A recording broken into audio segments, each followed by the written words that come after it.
만약에 내가 일하다가 다쳤어. 그래서 병원에 갔는데 진료기록지에 딱 그날 내가 일하다가 다쳤다고 써 있어. 그럼 너무 좋죠. 근데 다쳤는데 바로 병원에도 안 가. 병원 나중에 갔는데 가서 일하다가 다쳤다고 써 있지도 않아. 이러면 이게 일하다 다친 건지 집에서 다친 건지 알 수가 없어요. 그러면은 산재가 될 가능성이 또 낮아지겠죠.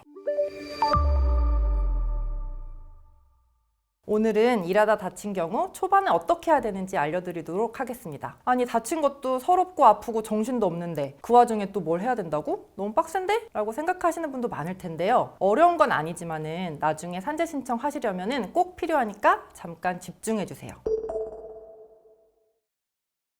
제가 3가지 말씀드릴 건데, 첫째, 사장님이나 회사 직원들에게 일하다 다쳤다고 알리기. 둘째, 병원 가서 진료받고 일하다 다쳤다고 진료기록에 꼭 기재하기. 마지막으로 바로 합의하지 말기입니다. 먼저 첫 번째, 회사에 알려야 합니다. 보통 산재 신청하시려는 분들이 나는 일하다 다쳤으니까 당연히 산재가 되겠지. 아니면은 내가 일하다 다쳤으니까 회사에 굳이 얘기할 필요 없겠지. 회사에서 다 알겠지. 이렇게 생각하시는 분들이 있어요. 제가 예전에 근로복지공단에서 소송을 할 때 이런 게 있었어요. 신청하신 분은 나는 작업 현장에서 작업을 하다가 다쳤다 이러시는데 그걸 회사에서 아무도 모른대요. 그러니까 알고 보니까 회사 사람들한테 다쳤다고 말을 안 하신 거예요. 그러면 나중에 근로복지공단에서 산재 조사를 할 때 회사에 이분이 다친 걸 본 사람이 있나요? 아니면 다쳤다고 하는 걸 들은 사람이 있나요? 이렇게 물어보는데 아무도 모른다고 하겠죠. 그러면 산재가 될 가능성이 낮아지는 거예요. 그리고 말했다고 해도 또 나중에 회사 측에서 나 그런 얘기 들은 적 없는데? 이렇게 할 수도 있겠죠. 그래서 내가 언제 뭘 하다가 다쳤고 그래서 산재 신청을 할 예정이다. 이런 내용으로 사장님이나 회사 측 담당자에게 간단하게 문자를 보내놓으시면 제일 좋습니다. 둘째, 다치고 병원 가기, 그리고 병원에서 진료받을 때 일하다가 다쳤다고 의사 선생님께 말하기. 아까와 마찬가지로 이것도 너무 쉬운 포인트고 당연해서 놓치기 쉬워요. 내가 일하다 다쳤는데 일하다 다쳤다고 병원에도 말해야 돼요? 이게 치료랑 상관이 있어요? 치료랑은 당연히 상관이 없어요. 이게 일하다 다친 건지 집에서 다친 건지는. 근데 나중에 산재 신청을 하면 근로복지공단에서 진료 기록을 다 봐요. 사고가 났다고 내가 말한 날짜에 병원에 갔는지, 아니면은 당일은 아니더라도 병원에 갔는지, 병원에 갔으면은 내가 다쳤다고 한 부위가 정말 아파서 갔는지, 거기에 뭐라고 써 있는지. 그러면은 만약에 내가 일하다가 다쳤어. 그래서 병원에 갔는데 진료기록지에 딱 그날 내가 일하다가 다쳤다고 써 있어. 그럼 너무 좋죠. 근데 다쳤는데 바로 병원에도 안 가. 병원 나중에 갔는데 가서 일하다가 다쳤다고 써 있지도 않아. 이러면 이게 일하다 다친 건지 집에서 다친 건지 알 수가 없어요. 그러면은 산재가 될 가능성이 또 낮아지겠죠. 앞에서 아까 제가 말씀드렸던 그 산재 신청했는데 아무한테도 말 안 하셨던